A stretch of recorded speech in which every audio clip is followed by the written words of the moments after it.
And at a time when we're hearing so much about scandal in college athletics, a refreshing sight at Edgewater this morning as part of the Central Florida High School Sports Seminar and Expo. A number of Sage sports veterans, including Celtics coach Doc Rivers, took part in a roundtable discussion. The topic, helping high school athletes transition to life in college, on the field and off the field, with a point well made by Doc himself. Character is huge. And, you know, I'm a coach, and if I have, when we're going into the draft, and there's two talented kids, and it's pretty much equal, then you're going to look at all the other stuff, the education, the character.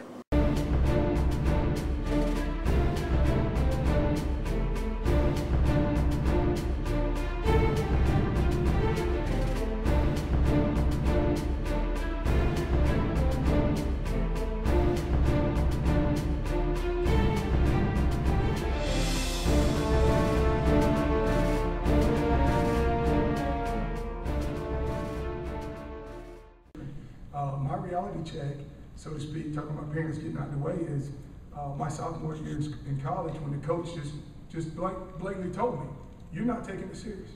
You know what? We're going to take your scholarship. We're going to take the money we're giving you, and we're going to let you go back home. We're not going to deny you of an education because we can't tell you can't come back to Georgia Southern, but because you're not taking it serious, we're going to send you home." And I thought, wait a minute, I can't go home.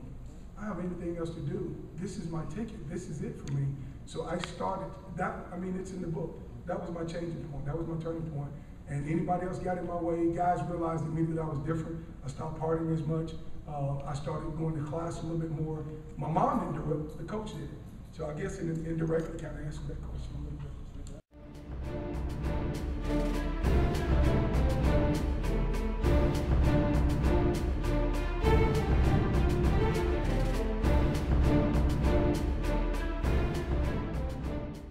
I mean, if you drop out of high school, during the course of your lifetime, you're going to earn $500,000 less than somebody that graduates from high school.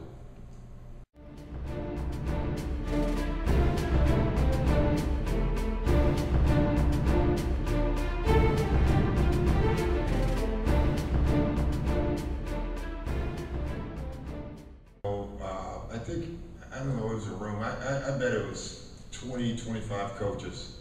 We were sitting around, and I asked this question to them. If you had one piece of advice to give parents, just one piece, what would it be? You know, there were, of the 25, there were different answers, but one of the ones was the most interesting to me that stood out is to just let go. Get out of the way. And they, you know, one of the coaches said, parents, us included, me included, you want to protect your kids so much that you don't let them fail. You don't get in there. You know, you're always over them, and just let us do our job a little bit here, and maybe we can help. You know, so that would, I thought that's the one that I kind of held on to the most.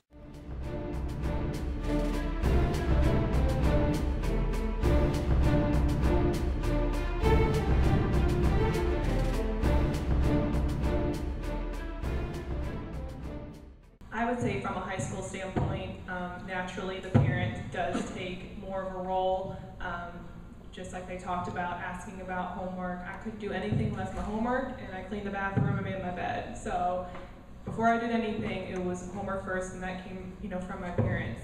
When it got to the college level and they handed me over to the school, that was on me. It is really hard to fail in college. You have to try really hard to get a bad grade. You've got, at least in a small school, when it's 11 to 1, I have teachers fighting for me to do well. So you have to be pretty dumb to fail in college, especially if you're at a D1 level. You get your own academic advisor. You get someone who's watching you. When you go to class, if you show up on time, it is very hard to fail. So when it gets to the college level, it's definitely on the student athlete's responsibility to excel, and you have so many resources spoon-fed to you that it lends to a more successful outcome.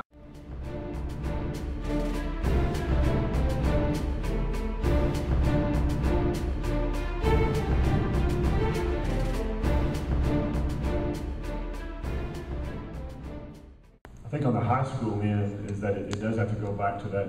If your dream is to play at whatever school, then you got to make sure you can do everything that's needed there. I know Coach can speak as far as Duke. Duke can't recruit every kid.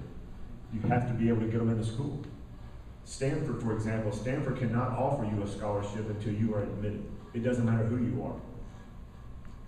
At UCF, it's tough to get into. And we get some exceptions, but you don't want to have to use up all of those.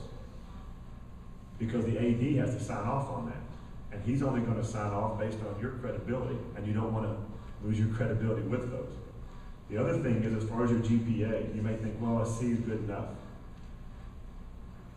But you got to have the ACT or the SAT. Everybody understands it's a sliding scale. So the higher your GPA, if you don't test as well, then you've got a little bit of wiggle room right there. It's a whole lot easier to do well in that. You know, we get transcripts of kids with a C in PE. We're probably not going to recruit that kid very long because there's an issue. It's absences or things like that. We get the transcript as soon as we see a kid that we like. We get the transcript. How many tardies? How many absences? Because you can start right then that it's going to be a battle, and you need to get rid of those. You can control that. We will help usually after we start recruiting a kid. Hey, why are you struggling here? What's this class with that? And we'll try to guide you through it. Test preps. But if that's your goal to play at Duke or Carolina or UCF or wherever it is, our hands are tied on that. That's NCAA. You have to get through the clearinghouse. Once you're eligible through the clearinghouse, then you have to get into the university. So it's a whole lot more than just being eligible.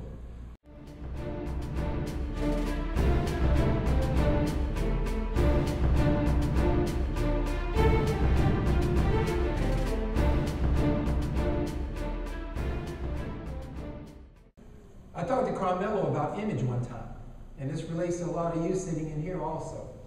Sometimes perception is reality. How you wear your clothes. If your SAG is working all the time, perception is reality. If you wear your clothes the right way, not the most expensive clothes, but wear your pants on your hips. You know, it's okay to tuck your shirt in every now and then. It's a good thing to have your hair combed or brushed. I say, Carmelo, you're going to make a lot of money in the NBA, but there's more money out there in endorsements. Something has to give. Because he was always wondering, man, how come so-and-so got that deal? And I was like, look at you, and then look at you.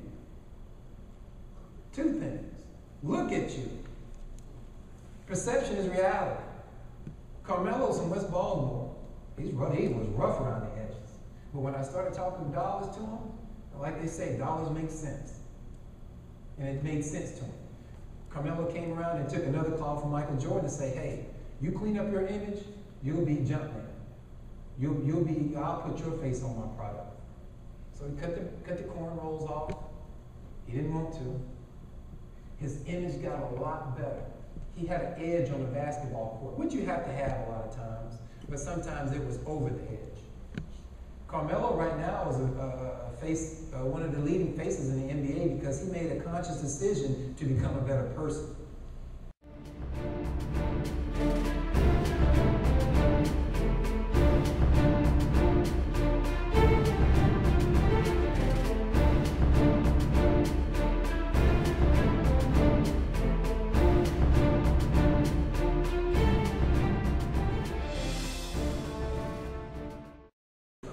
Enjoyed listening to the panelists because we're down to the last year trying to pick a school and we're kind of unsure of where to go, and they gave us a lot of good advice, a lot of things to consider, and it was great to get that locally and to feel the support from your community and everything. So it was really nice. I really enjoyed it.